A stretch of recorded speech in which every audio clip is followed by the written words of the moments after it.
කතා කරන්න යන්නේ නම් වල 2020 වල ගාන වර්ග සමීකරණ ආශ්‍රයෙන් වලදී රචනා ප්‍රශ්නය කතා කරන්න. ත්‍රිභුජයක ආස්තරයක් සහ හිමිනුම් රූපය දක්වේ. ABCD ත්‍රිභුජයක ගාන කියලා තියෙනවා. ඊ වර්ගඵලය වර්ග මීටර 20යි. වර්ගඵලය වර්ග මීටර 20යි කියලා කියනවා. වර්ගඵලය උනේ. වර්ග සමීකරණය තෘප්ත කරන බවෙන් වන්න කියලා කියන්නේ x වර්ග ධන 4x වෙන 20 සමානයි බිඳුව යන වර්ග සමීකරණය තෘප්ත කරන බවෙන් වන්න කියලා කියනවා. හරි. එතකොට වර්ගඵලය අපි දන්නවා ත්‍රිභුජයක වර්ගඵලය හොයන්නේ කොහමද? දෙකෙන් එක ගුණ කිරීම සමාන්තර පාද දෙක එකතුව සමාන්තර වෙලා තියෙන්නේ මේ AB පාදයේ DC පාදයේ නේද? එහෙනම් සමාන්තර පාද දෙක එකතුව කියලා කියන්නේ AB කියලා කියන්නේ x ධන 3 BC කියන්නේ x ධන 5 සමාන්තර පාද දෙක එකතුව කියන්නේ x ධන 3 x ධන 5යි. මොනවා කරන්න ඕනේ නම් බලන්න. එකතු කරන්න ඕනේ. එතකොට මෙයාගේ වර්ගඵලයේ සූත්‍රය තමයි දෙකෙන් එක ගුණ කිරීම සමාන්තර පාද දෙක එකතුව ගුණ කිරීම ලම්බ කුස වෙලා තියෙන ගාන විදිහට කවුද? x. සමාන්තර පාද දෙක එකතුව කියන්නේ කවුද? x ධන 5 ගුණ කිරීම එකතු කිරීම x ධන 3. සමාන්තර පාද දෙක එකතුව කියන්නේ මොකද්ද? x ධන 5 එකතු කිරීම x ධන 3. එහෙනම් මේක අපි හදාගෙන ගියොත් අපි දන්නවා ත්‍රිභුජයක වර්ගඵලය වෙන සූත්‍රය පොඩ්ඩක් ලිව්වොත් එහෙම දෙකෙන් එක ගුණ කිරීම සමාන්තර පාද දෙකේ එකතුව ගුණ කිරීම ලම්බ කුස. සමාන්තර පාද දෙක එකතුව අපි ඉස්සරම හොයාගත්තොත් සමාන්තර පාද දෙක එකතුව හොයාගත්තොත් සමාන්තර පාද දෙක කියලා කියන්නේ කවුද?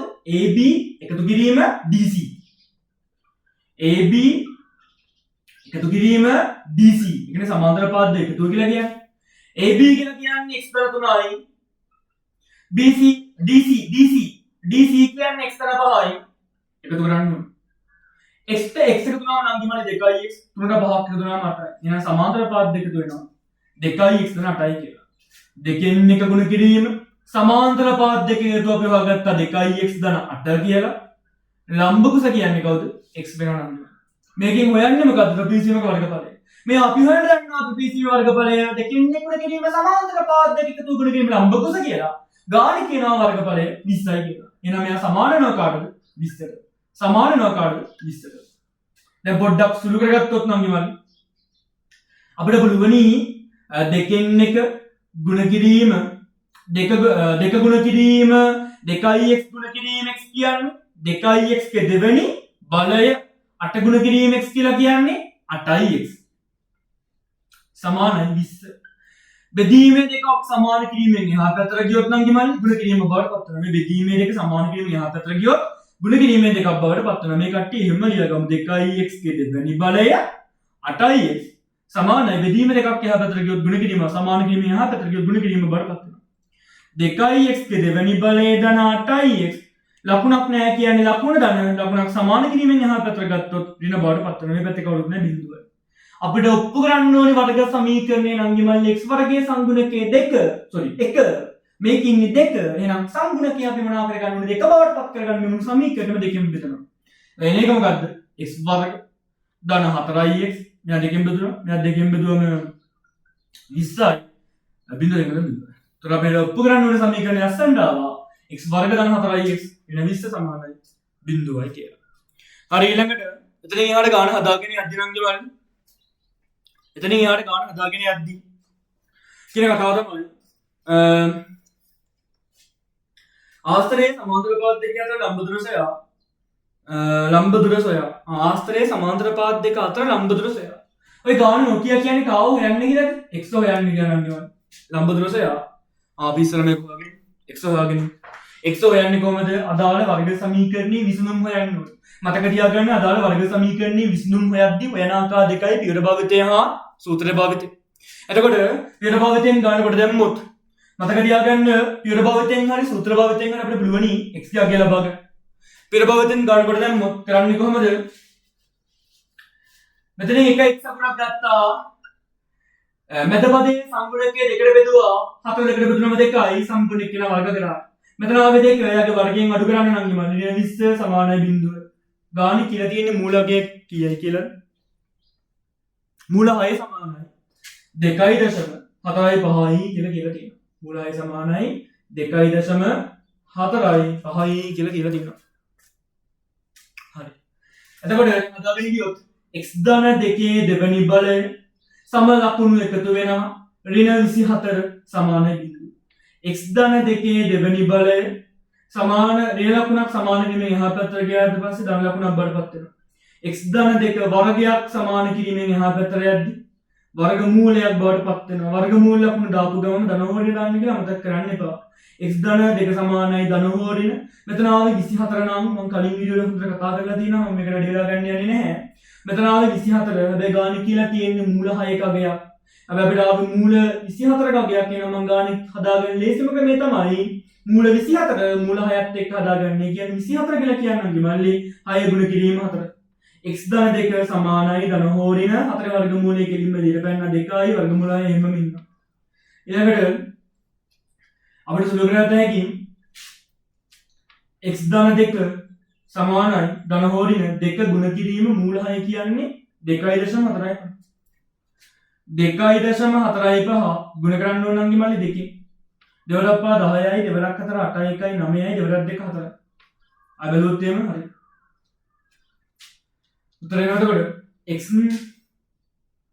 ධන දෙක සමානයි ධන හෝඩින 4.9 මේ බිඳුව කිව්වත් එකයි 4.9 බිඳුව කිව්වත් එකයි 4.9 කිව්වත් එකයි 4.9 බිඳුව කිව්වත් එකයි. ඊළඟට අපිට බලවනි ධනින් කියලා ධන උත්තරේ x ධන දෙක සමානයි 4.9 බිඳුව. ධන දෙක සමාන නෙමෙයි එහා පැත්තට යද්දි ඍණ ලකුණ බඩපත් වෙනවා. x සමානයි 4.9 බිඳුව අඩු කිරීම 2. පොඩ්ඩක් පැත්තකින් සුළු කරොත් 4.9 බිඳුවෙන් 2ක් අඩු කරන්නේ. මම කියලා තියෙනවා දශම ස්ථානයට ගොම සංඛ්‍යා ලියන්න කියලා. 4න් 2ක් වඩනම 2.9 බිඳුවක් වෙනවා. එහෙනම් x සමානයි 2.9යි කියලා ගන්න බලන්න. අපි ඍණ උත්තරේ හදලා වෙන්නලා තිබ්බොත් ඍණ උත්තරේ පොඩ්ඩක් හදලා වෙන්නලා තිබ්බොත් ඍණෙන් කියලා x ධන දෙක සමානයි ඍණ 4.9 බිඳුව කියලා. x සමාන ඍණ 4.9 බිඳුව අඩු කිරීම 2 බවට පත් වෙනවා. සම ලකුණු එකතු වෙනවා. 4.9 බිඳුවට දෙකේ ඉලක්කමක් එකතු කරන්න තිබ්බොත් අපිට එනවා 6.9 බිඳුව. සම ලකුණු එකතු වෙනවා ඍණ 6.9 බිඳුව. එතකොට දිගක් කියන එක නා කවදාවත් වෙන වෙන්න බෑ. එම නිසා x සමානයි 2.9යි කියලා කියන්න පුළුවන්.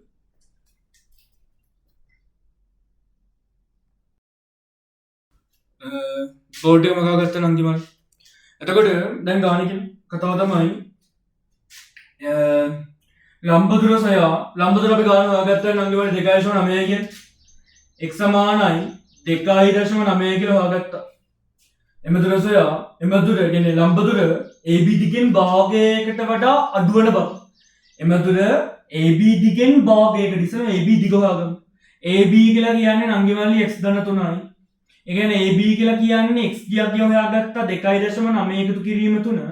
ඒ කියන්නේ AB සමානයි 2.9ට එකතු කරන්න 3ක්. ඒකට උත්තරේ එනවා 5.9. AB දිග කීයක් එනවද? 5.9යි මීටර කියලා හොයාගන්න ඕනේ. ඊට පස්සේ ඒ ගාන කියලා තියෙන වර්ගඵලයේ වර්ග මීටර. ඊට පස්සේ ඒ ගාන මේ දිග කියලා කියන්නේ මීටර x ධන 5. එහෙනම් මෙයා මීටර වෙන්න ඕනේ. තේරුණා තියෙන මොකටද? සමාන්තර පාද දෙක ලම්බදුර සය එමදුර AB දිගෙන් භාගයකට වඩා අඩු වෙන බව. ඉතින් AB දිගේ භාගයක් වගම. AB බෙදීම 2 කියලා කියන්නේ AB කියන්නේ 5.9 නම් එයා දෙකට බෙදන්න ඕනේ භාගයක් බලන්න. භාගයක් බලන්න දෙකට බෙදන්න ඕනේ. ඒකට 5.9 දෙකට බෙදුවොත් දෙවරක් 2 4යි ඉතිරි 1යි මේ 9 කෙලින්ම මෙතනට ගත්තා. දෙවරක් 9 18යි ඉතුරු 1යි 10යි 2.9යි 5යි කියලා එනවා. AB බෙදීම 2 කියලා කියන්නේ එතකොට 2.9යි 5යි. අපිට මෙතන ආවේ මොකද්ද 2.9 භාගයකට වඩා වැඩි බව පෙන්වන්න කියලා කියන්නේ. සෝරි භාගයකට වඩා අඩු වෙන බව AB දිගෙන් භාගයකට වඩා අඩු වෙන බව පෙන්වන්න කියලා කියන්නේ. AB දිග කියලා කියන්නේ AB දිග හොයාගත්ත 5.9. AB දිගෙන් භාගයක් කියලා කියන්නේ 2.9යි 5යි. අපිට ගානේ කියනවා AB දිගෙන් භාගයකට වඩා අඩු වෙන බව පෙන්වන්න කියලා. භාගයට වඩා අඩු වෙන බව පෙන්වන්න කියලා. පෙන්වන්නේ කොහොමද?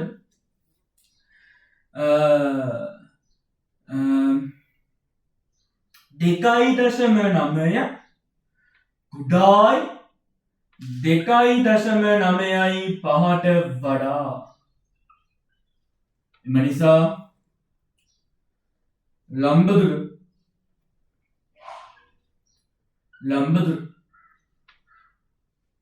AB දිගෙන්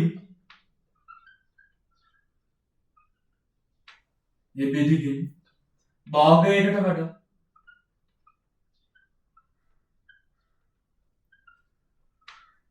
අඩුයි.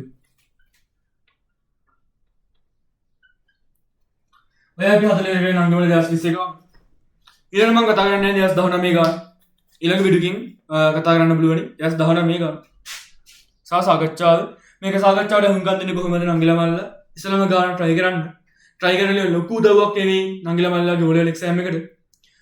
මේ විදිහට මම හැම පාඩමකම ඊළඟ ශේෂ ක්‍රමය කොටස් වෙනද බල ප්‍රස්තාර සමාන්තර ශ්‍රේණි නිර්මාණ කතා කරන්න යන්නේ නැහැ නංගිමල්. කුලක සහ කෙටි ප්‍රශ්න සේරම ටිකත් භාග වටපස්ථාර සහ වර්ගඵල සහ කේන්ද්‍රික අණ්ඩාස්ථ පරිමිතිය යන එසේ ප්‍රශ්නෙත් මේ විදිහටම කතා කරන්න බලාපොරොත්තු වෙනවා මේ අවුරුද්දේ නංගිලා මල්ලාගේ O level exam එකට කලින්. එතකොට මේක නම් උත්සාහ කරන්නේ කොහොමද?